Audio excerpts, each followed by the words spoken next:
Ce programme vous est proposé par le Top Chrétien. Retrouvez-nous sur topchrétien.com, le portail chrétien de la francophonie.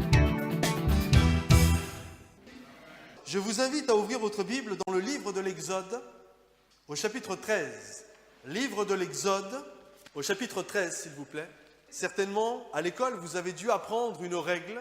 Cette règle, c'est une règle de géométrie qui dit que le point, enfin en tout cas, la ligne la plus rapide entre deux points, c'est une ligne droite. C'est-à-dire que si le point A est ici et que le point B est là, la ligne la plus rapide, c'est la ligne droite. C'est une réalité, logique, mathématique. Cependant, savez-vous que cette logique n'est pas forcément la logique de notre Dieu? Parce qu'avec Dieu, j'ai remarqué ceci, bien souvent, la ligne la plus rapide entre le point A et le point B, c'est un zigzag. Nous allons le voir ensemble ce soir. Je vous donne quelques exemples.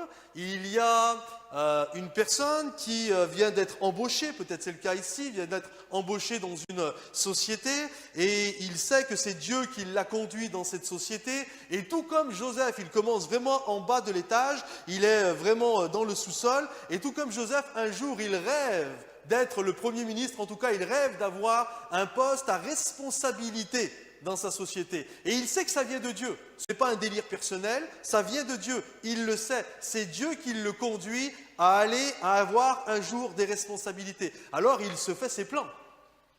Comme tout être humain, il se fait ses plans. Alors il se dit, c'est simple, je vais commencer mon travail. Bon, aujourd'hui j'ai mon bureau dans le sous-sol, mais je vais montrer de quoi je suis capable. Et puis là, il commence à se faire ses plans. On va m'appeler, on va me demander de travailler sur un projet. Je vais montrer mes compétences, mes qualités. Je vais montrer que je suis quelqu'un de vaillant, de travailleur. Je ne suis pas un feignant. Je ne vais pas regarder aux heures. Et puis là, ils vont commencer à regarder que je suis une personne de valeur. Et puis, avec le temps, ils vont me confier un peu plus de projets. Et encore avec le temps, les projets vont tellement être fructueux qu'un jour, et il se fait son plan, ces personnages-là, un jour, le lundi, lorsque je vais revenir du week-end, le PDG de la société va m'attendre. Il va me dire, mon cher monsieur, ma chère madame, montez à mon bureau, au 2e étage, montez à mon bureau, et là, vois-tu, vous êtes quelqu'un d'extraordinaire, nous avons besoin de vous, vous ne pouvez pas rester au sous-sol, votre place est d'être au 2e étage, avec un grand bureau, avec une plaque écrite, avec votre nom inscrit dessus. Et là, vous visualisez ça et vous êtes sûr que c'est comme ça que ça va se passer. Du point A au point B, la ligne la plus rapide, c'est tout droit. Et vous faites tout cela, vous travaillez fort, vous montrez toutes ces choses-là, et le jour où vous attendez à ce que le PDG vienne vous voir, finalement, il ne vous parle absolument pas, et vous apercevez que votre bureau est occupé par quelqu'un d'autre, et vous retrouvez, vous, dans un bureau au fond d'une alcôve, bien caché, et personne ne vous voit. Et là, vous ne comprenez pas, vous dites, Seigneur, je croyais que le point, la ligne la plus rapide entre le point A, là où j'étais, et le point B, là où tu m'appelles à aller, je pensais que c'était une ligne droite, mais voilà, hop, je décale et je me mets juste un peu ici. Je commence à zigzaguer alors que je pensais que j'allais aller tout droit. Certains, peut-être, des moments, font leur propre société, ils se mettent à leur compte, ils font toutes leurs affaires, et là, ils se font un plan de comment ça va se passer. Alors ils disent, bon là, je commence maintenant, tout de suite je prends une secrétaire avec moi, et puis pendant 2-3 mois, je vais vraiment faire de la publicité, des gros clients vont arriver, il va y avoir des contrats juteux à la clé, nous allons gagner de l'argent, au bout de 6 mois, je vais pouvoir embaucher 2 personnes, au bout de 8 mois, 4 personnes, au bout d'un an, 10 personnes, et puis au bout d'un an, ça va vraiment bien marcher. Et puis tout ça, ça vient de Dieu. C'est Dieu qui l'appelle vraiment, il sait que Dieu va l'amener à fructifier dans ses affaires. Et là, au bout d'un an, je sais, Dieu va m'appeler à travailler avec des personnes importantes de la ville, soit le maire, ou peut-être, pourquoi pas, travailler directement avec l'État. Et là, il se fait tous ces plans, c'est des plans de Dieu. Le point B, c'est vraiment un point que Dieu lui a montré. Oui, mais voilà, au bout de 2 mois, il n'y a pas de contrat qui arrive. Au bout de 4 mois, il y en a un qui arrive, mais qui tire tellement les prix et qui sait tellement que vous êtes dans une situation délicate que finalement, vous le faites parce que vous devez travailler, mais vous allez strictement rien gagner du tout. Et la finalité, au bout d'un an, au lieu d'avoir embauché quelqu'un, vous êtes obligé de licencier votre secrétaire et vous rognez vous-même sur votre propre salaire. Et là, vous apercevez, je ne comprends pas, Seigneur, le point A était là, le point B était là, je devais faire une grande ligne droite, et là, hop, je me retrouve juste être décalé sur le côté. Parfois, c'est dans l'église que ça arrive, ça. Ah, moi, là, vraiment, j'ai un service dans mon cœur, il y a vraiment un service que j'aimerais faire de la part de Dieu. Et puis, vous faites votre plan, voilà le point B, je sais que Dieu m'appelle à faire ça dans la vie. Et puis, vous faites votre plan, le pasteur va venir me voir, il va me proposer de travailler dans tel service dans l'église. Et puis, je vais commencer à travailler, et les responsables autour de moi vont tellement voir que je suis une personne de valeur, un bon chrétien, une bonne chrétienne très spirituelle, que finalement, ils vont en parler au pasteur. Et puis là, par la suite, je vais tellement porter du fruit qu'on va me donner cette responsabilité. Et puis l'église va tellement connaître une belle croissance et ça va tellement être extraordinaire que, à la finalité, l'église va m'embaucher à temps plein et c'est extraordinaire, c'est incroyable, c'est super. Sauf que, pourtant c'est de Dieu le point B, ce que Dieu veut faire. Sauf que le pasteur vient vous voir, il ne vous propose pas ce que vous aimeriez faire, il vous demande un coup de main dans un autre service parce qu'il y a un besoin urgent et là vous n'osez pas dire non. Alors vous acceptez à contre-cœur. Malheureusement, dans votre service, au niveau qualité, ça s'en ressent. C'est pauvre, vous n'avez pas spécialement une bonne attitude. Les autres responsables ne sont pas vraiment contents de l'attitude que vous affichez. Ils en parlent au pasteur, ils en parlent entre eux, entre responsables. Puis la finalité, vous vous enlevez de ce service-là et tout le monde vous oublie et vous restez assis sur votre chaise. Et dans votre cœur, vous vous dites, je ne comprends pas.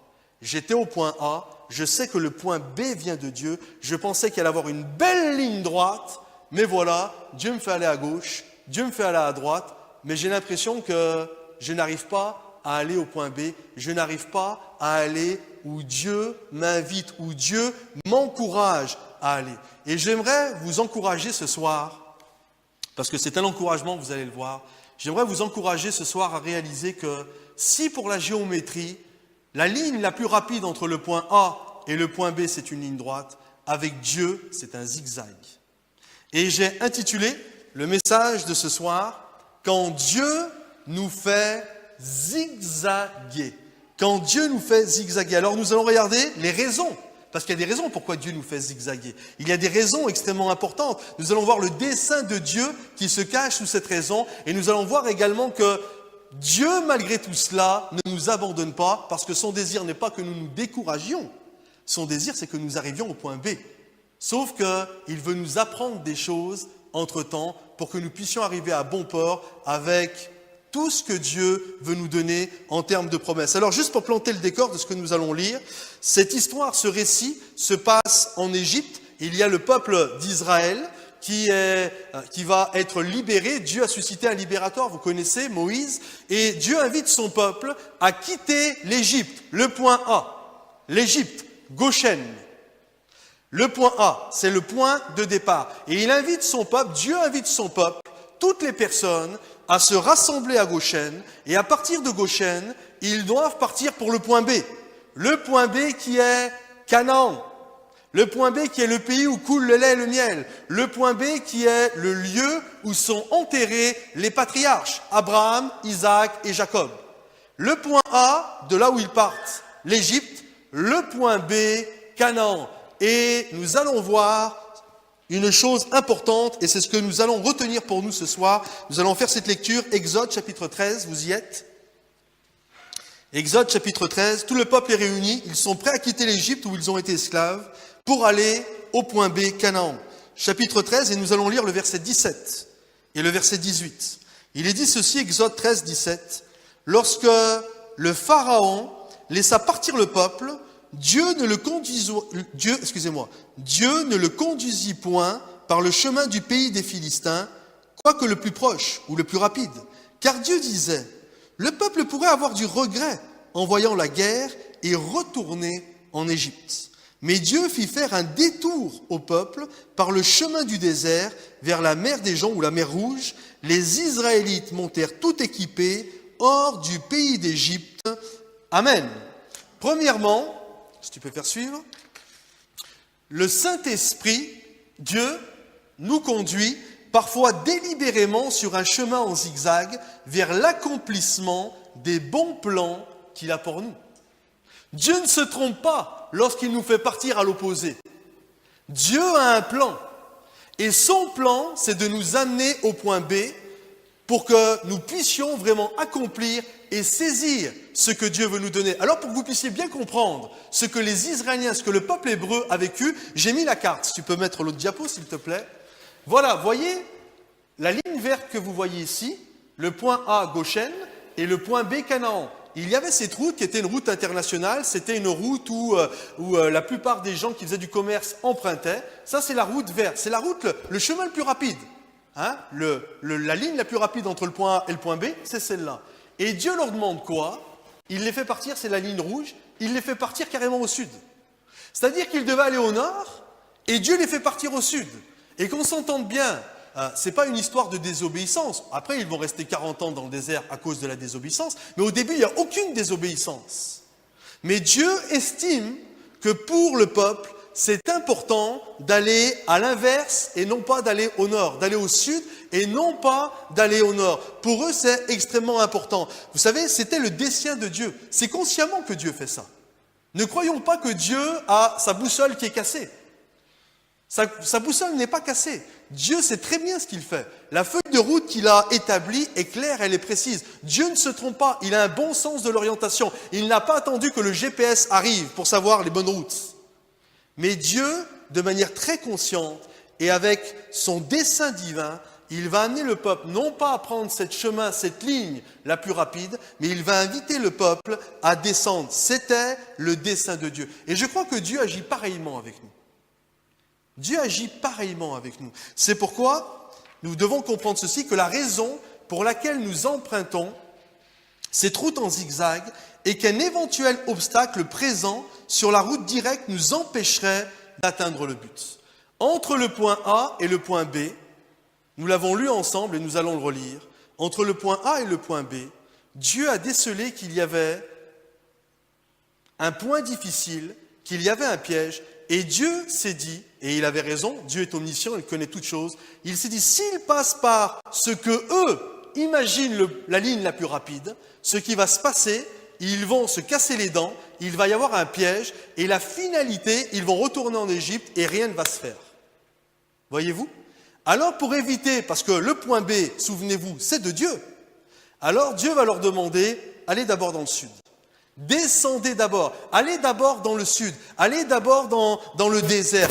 Et ça, c'est quelque chose que nous devons comprendre. Regardez ce qu'il écrit, je l'ai remis, si vous voulez suivre dans votre Bible, c'est le verset 17. Lorsque Pharaon laissa aller le peuple, Dieu ne le conduisa point par le chemin du pays des Philistins, quoique le plus proche, le plus rapide. Car Dieu dit, le peuple pourrait se repentir en voyant la guerre et retourner en Égypte. Voyez-vous? Dieu avait vu ce qui allait prendre place. Les hommes ne l'avaient pas vu, et certainement que plusieurs ne devaient pas être contents. Hein. Plusieurs ne devaient pas être contents. Pourquoi on part dans le sud? C'est là qu'on doit aller. C'est là que nous devons aller. Oui, mais Dieu connaissait le piège, et il leur a fait emprunter un autre chemin afin d'être sûr qu'ils arriveraient un jour au point B, afin d'être sûr qu'un jour ils arriveraient à bon port. Alors quel est le piège? C'est écrit la guerre. Est-ce que c'est parce que, vu que c'était une ligne un peu stratégique, tous ceux qui voulaient envahir les Égyptiens passaient par cette ligne, soit également parce que les Égyptiens, à cause de cela, postaient leurs soldats à cet endroit pour éviter justement d'être envahis. Et nous savons que par la suite, les soldats égyptiens ont voulu reprendre les Hébreux. Alors il y a différentes raisons pour lesquelles Dieu n'a pas voulu les faire passer par là. Mais Dieu, et c'est mon point, et c'est celui-ci, Dieu connaît toutes choses. Nous, parfois, nous ne le savons pas, mais Dieu connaît toutes choses. Et Dieu voulait leur apprendre, parce qu'ils n'étaient pas prêts. On doit comprendre cette réalité, le peuple n'était pas prêt. Il faut comprendre qu'ils ont vécu pendant 400 ans en Égypte, comme des esclaves. Ils n'avaient pas de force sociale, ils n'avaient pas de force politique ou de force militaire. Et s'ils avaient fait face à ce peuple, à la guerre aux Philistins ou aux Égyptiens, ils n'auraient pas pu y faire face. Ils n'étaient pas équipés pour faire face à ça. Alors Dieu les a envoyés justement dans le désert afin de se former, afin d'apprendre de lui, afin qu'ils puissent s'aguerrir, afin qu'ils puissent grandir en maturité. Et lorsqu'ils ont été prêts, ensuite ils ont pu y retourner. Voyez-vous? Et Dieu leur a appris la fidélité. Dieu a appris des choses extraordinaires dans le désert. Vous le savez, je sais que le désert, c'est jamais agréable. Nous avons tous vécu dans des déserts, parfois, dans des déserts. Je parle dans des temps difficiles que nous appelons déserts. Et parfois, ce n'est pas agréable. Mais combien sont d'accord avec moi ce soir pour dire que nous apprenons des grandes leçons dans les déserts. Dieu nous montre des choses extraordinaires. Et Dieu va faire descendre ce peuple dans le désert, vers le mont Sinaï. Et là, ils vont apprendre à compter sur la fidélité de Dieu. À un moment donné, le peuple dit, mais nous n'allons plus rien avoir à manger et nous allons mourir. Et Dieu les a amenés jusqu'au bout de leurs ressources. Et lorsqu'ils ont cru qu'ils allaient mourir, Dieu a fait tomber des petits flocons du ciel. Et lorsqu'ils ont vu ça, ils les ont ramassés, ils ont mis ça à leur bouche et ils ont appelé ça la manne. Vous savez ce que ça veut dire, la manne? C'est manou en hébreu, ça veut dire qu'est-ce que c'est? C'était rien d'autre que la bonté de Dieu. En fait, ils ont ramassé, ils ont mis ça à leur bouche, qu'est-ce que c'est? Et c'était de la bonne nourriture de Dieu. Dieu leur a enseigné à ce peuple sa fidélité, son amour, sa miséricorde. Et je crois que lorsque Dieu nous fait zigzaguer, lorsque Dieu ne nous amène pas tout de suite au point B, c'est parce qu'il veut nous enseigner des choses. Il veut nous apprendre à compter sur sa fidélité. Il veut nous apprendre à compter sur son amour, sur sa miséricorde. Ne vous inquiétez pas. Si le point B vient de Dieu, et si c'est de Dieu, il n'y a aucun souci avec ça. Même si vous zigzaguez, Dieu va vous y amener. Mais lorsque nous zigzagons, c'est parce que Dieu a un plan dans sa tête. Et il sait que si ça ne se passe pas ainsi, nous allons regretter notre marche et nous allons retourner en Égypte. Mais le désir de Dieu n'est pas que nous retournions en Égypte. Le désir de Dieu, c'est que nous puissions nous emparer de notre pays promis à nous. C'est que nous puissions nous emparer de nos promesses, les promesses qu'il a pour nous. Et Dieu agit ainsi dans nos vies. Tout à l'heure, je parlais, voilà, vous êtes dans une entreprise, vous êtes au sous-sol et vous rêvez. Vous savez qu'un jour, vous allez être une personne influente dans cette société. Vous pensez que vous allez arriver au 2e étage, là où c'est qu'il y a les décideurs, et puis vous vous retrouvez sous une alcôve. Vous vous posez cette question, mais c'est parce que Dieu sait que, peut-être, entre autres, il y a peut-être quelqu'un dans ce 2e étage, une personne qui est là et qui va vous faire du mal, qui va être jalouse de votre succès professionnel, qui va avoir des mauvais comportements avec vous, qui va vous mettre des bâtons dans les roues, qui va avoir toutes sortes de mauvaises attitudes avec vous. Et Dieu attend que cette personne s'en aille, que cette personne quitte, et lorsque le temps sera voulu, lorsque vous aurez grandi, hop, c'est vous qui allez vous retrouver là. Voyez-vous, un jour vous allez recevoir un coup de téléphone, et cette place elle est pour vous. Comprenez-vous cela? Dieu sait, nous on ne le sait pas. On ne sait pas pourquoi on est parti à gauche ou à droite alors que c'était tellement plus simple d'aller tout droit. Mais Dieu le sait. Il est en train de planifier des choses pour que nous puissions saisir ses promesses. Quelqu'un a son entreprise, tout à l'heure je parlais d'une entreprise, et puis au bout d'un an, vous aviez escompté avoir vraiment du succès professionnel, travailler avec l'État, toutes sortes de choses, et puis finalement, vous êtes obligé de licencier votre secrétaire, vous êtes obligé de rogner sur votre salaire, mais Dieu le sait pourquoi. Peut-être que si vous aviez eu le succès que vous aviez prévu, le succès professionnel que vous aviez prévu, vous n'auriez pas eu encore la force d'y faire face. Et oui, peut-être vous auriez été envahi par le travail, vous n'auriez pas eu le temps vraiment de former les gens, vous auriez été envahi par le travail, votre vie de famille, votre épouse, vos enfants, tous seraient partis en éclats. Et Dieu a fait en sorte que ça se fasse étape après étape, pour que vous preniez de l'assurance, pour que vous preniez de la force, que vous embauchiez une personne, que vous puissiez lui communiquer la philosophie de votre entreprise, ensuite une autre personne, que l'entreprise commence à avoir les reins solides, et petit à petit vous alliez bâtir, et vous allez arriver au point B, parce qu'il est de Dieu. Mais lorsque vous allez y arriver, vous serez fort, vous aurez la capacité de gérer tout cela. C'est pareil au niveau du service dans l'Église. Pourquoi, Seigneur, c'était ça le point B, puis je me retrouve, je suis assis, ceci, cela, pourquoi je suis obligé de faire des choses qui, pour l'instant, ce n'est pas ce que j'avais prévu? Mais parce que Dieu sait que si du jour au lendemain, en un instant, il sort une baguette magique, il fait tac, tout de suite, t'as ceci, t'as cela, mais on va s'enorgueillir. Voyez-vous? Moi, quand j'ai commencé à servir le Seigneur, je me souviens, c'était les chaises. Quelqu'un riait, il me disait ça, parce que après toutes les réunions, c'était le premier job que j'ai eu dans l'église, le premier service que j'ai eu dans l'église, je rangeais toutes les chaises. Et notre pasteur, c'était un ancien militaire, alors il fallait qu'il se mette là, il fallait en voir qu'une seule. Alors moi, après la réunion, je rangeais toutes les chaises. Et je me souviens, il y avait même un chrétien, je le dis avec gentillesse, mais qui se moquait un peu de moi. Il me dit, ah, t'as le ministère de la chaise, toi, hein? C'est pas grave, je commence par là, ne t'inquiète pas, Dieu sait où il est mon point B. Voyez-vous? Et je commençais, et puis petit à petit, j'ai fait plein de zigzags dans mon église locale. Puis ensuite, après, j'ai fait encore des zigzags. Et puis même quand j'ai voulu être pasteur, quand j'étais appelé dans ce ministère particulier pastoral, il a fallu que je fasse un cursus. Je suis parti dans le Rhône, je suis parti dans Bourgogne, aujourd'hui je suis ici. Voyez-vous, il y a des zigzags géographiques qui sont, mais Dieu nous amène au point B. Amen. Dieu nous amène au point B. Et on doit comprendre, ça fait partie. La ligne la plus droite, la plus courte, excusez-moi, la ligne la plus rapide avec Dieu, c'est pas une ligne droite. la ligne la plus rapide avec notre Dieu, c'est un zigzag.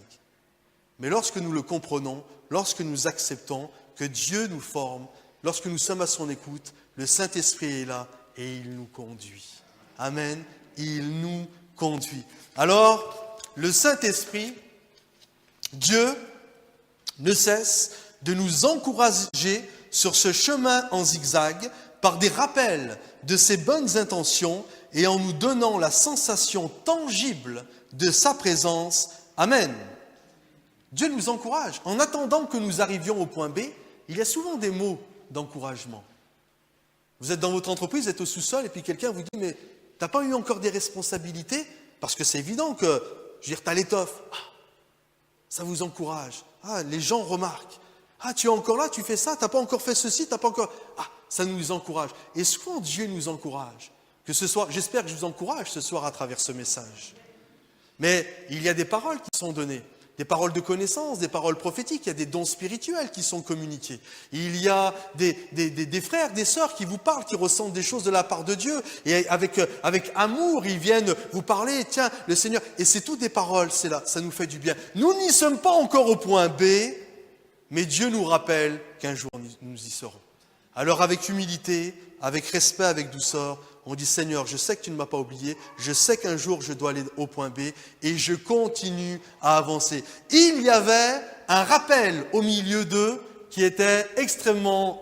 on va le lire, vous allez comprendre. C'est quelque chose qui m'a fait sourire, mais c'est un rappel qui est au milieu d'eux. Moïse, tu peux faire suivre, merci, emporta les ossements de Joseph, puisque celui-ci avait solennellement adjuré les Israélites en leur disant « Dieu ne manquera pas d'intervenir en votre faveur, alors vous emporterez mes ossements avec vous. Amen. » Réalisons ceci.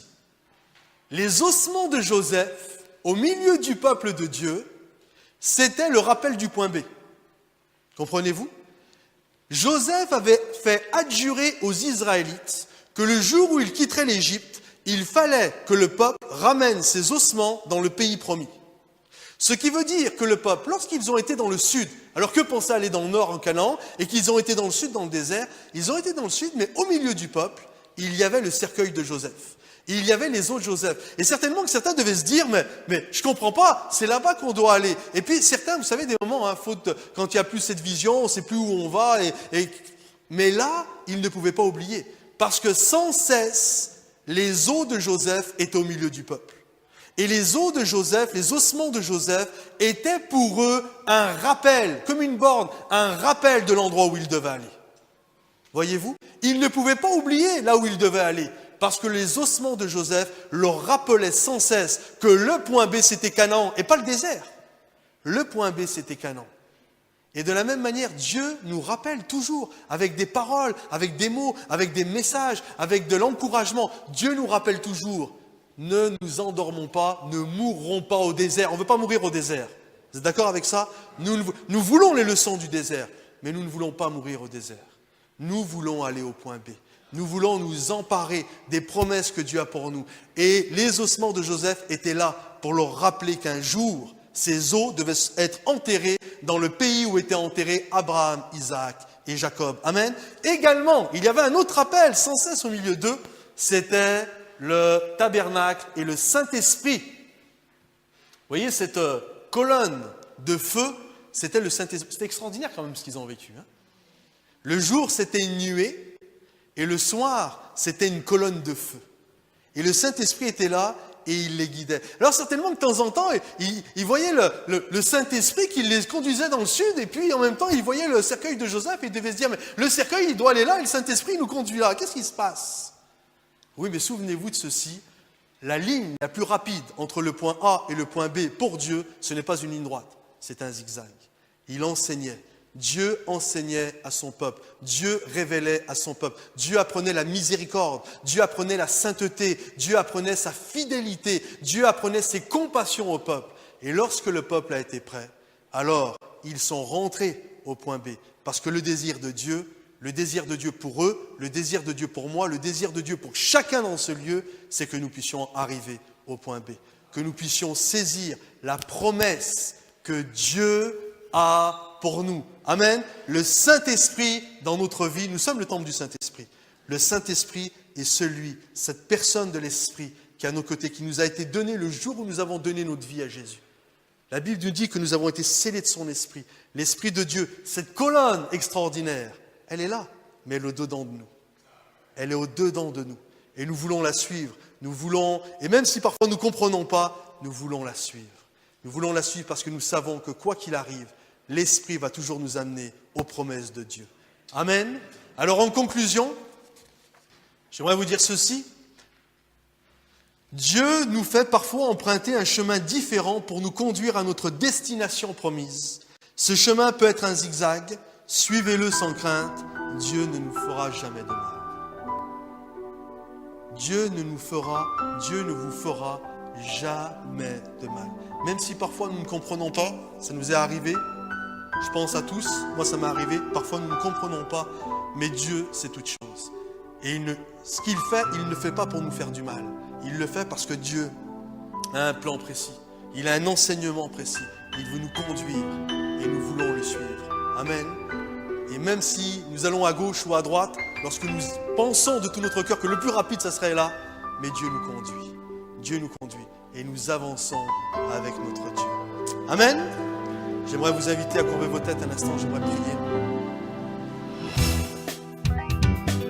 Ce programme vous a été proposé par le Top Chrétien. Retrouvez-nous sur topchrétien.com, le portail chrétien de la francophonie.